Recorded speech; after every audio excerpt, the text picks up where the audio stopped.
My name is Anthony Nathaniel, and today we are going to be exploring um, using range names and table names with Excel functions. So we are trying to harness the power of Excel functions by using range names and table names. So let's dig right into this work.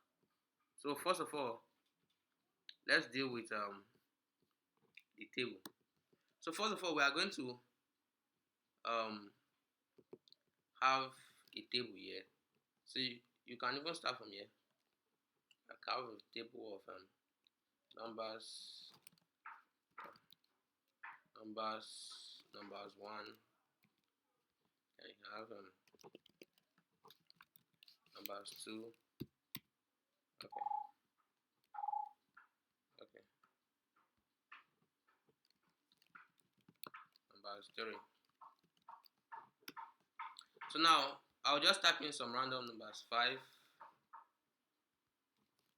six, six, three, eight,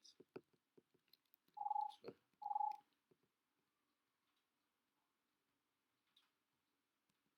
two. Okay. So we have some random numbers. So I can just select this whole range of cells, and I will name it. I would convert it to a table first, rather. So I need to convert it into a table first.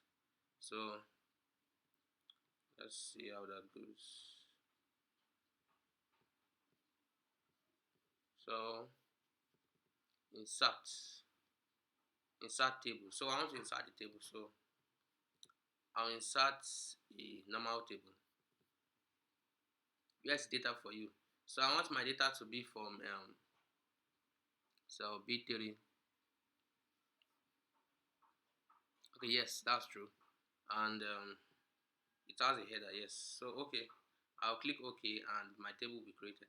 So note that this is actually the table header. This cell B2, C2, and D2, they are the table header. And when we click this drop down button, we have a way of sorting them. We could sort them in ascending or descending. So basically, depends on how you want to sort your data. We could sort it ascending or descending, but the order doesn't matter.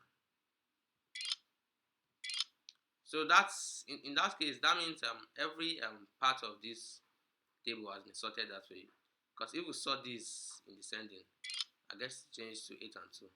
So basically, that is a table. Then let's have a range of cells with numbers in them: 56, 566, 444, 1, 1, 2, 3. So now we have these three ranges of cells. So now the next thing we want to do is we want to add this table and this range. So that's easily done. Just go to the formulas and go to the insert function. So you will have your help part, and then we want to use the sum. We want to sum the two. So double click on it, and then notice that in this first number, I'm going to select this table as a range. So I've selected that table, and then in my second number, I will select this range of cells as my second number, and then when I click done, suddenly it sums up all the data in that table. So it sums up all the number in the table and also sums up all the numbers in the range of cells. So another way of doing this is that you can name your table. So you can just click and then you can name your table. So just go to the table and click define name. So you can see it right here. So you can see it right here, define name. Then I can decide to name it as nuts, as nuts. So when I click OK, that will be the name of this table. So I can decide to insert the function again, and I will decide to sum it. So when I click sum, I will have double click on sum. So when I can just type in the name of the table, NA. Okay, sorry. Okay, I can select the table. I can select the table first. So let's select the table. Let me select from.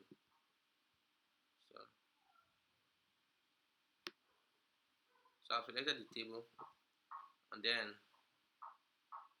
I'll also select It's 5 o'clock. This range of cells. And when I click done, I also have the same data there. So, but in this case, my data has been stored here. So that is basically how to sum not just cells but ranges and tables. So this in this lesson, I hope you've understood that in Excel you can also you can perform a function operation on a group of cells. You can perform it on a table, a range, and so on and so forth. So there are limitless possibilities for what you can do with Excel functions. So I hope you understood this concept, and thanks for watching.